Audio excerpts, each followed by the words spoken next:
September 13వ తారీఖున గుర్తుపెట్టుకోండి, నేను శని హోమం జరిపిస్తున్నాను.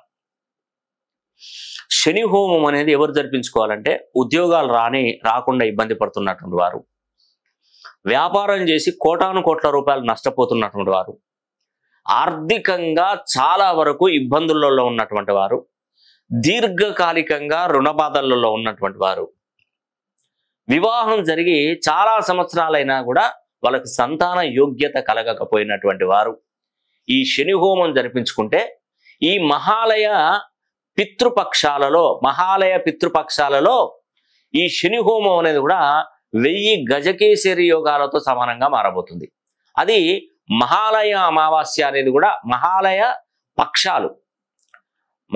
పక్షాలలో మహాలయ అమావాస్య రోజు ఎంతో అద్భుతమైనటువంటి తిథి, అది 21వ తారీఖు.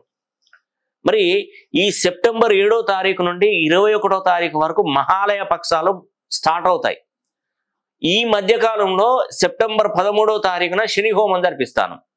ఈ శని హోమం అనేది కూడా ఎంత అద్భుతంగా ఉంటుందంటే మంచి ఫలితాలను అందిస్తుంది. కాబట్టి వీలైతే ఒకసారి మీరు దూర ప్రాంతంలో ఉన్నటువంటి వారు ఫోన్ లైన్లో మాట్లాడి మీరు ఆన్లైన్లోనే ఈ శని హోమం జరిపించుకోండి. పేరు గోత్రనామాలను నమోదు చేయించుకోండి. చక్కగా శని హోమం జరిపిస్తాను, ఆ వీడియో అనేది పంపిస్తాను. లేదు మేమే డైరెక్ట్గా వస్తామంటే రండి. ఇది లొకేషన్ ఎక్కడో కాదు, వరంగల్ జిల్లాలో ఈ శని హోమం జరిపిస్తున్నాను.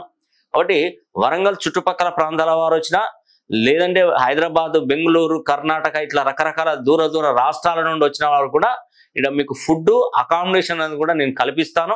ఈ అవకాశాన్ని ప్రతి ఒక్కరు సద్వినియోగం చేసుకోండి.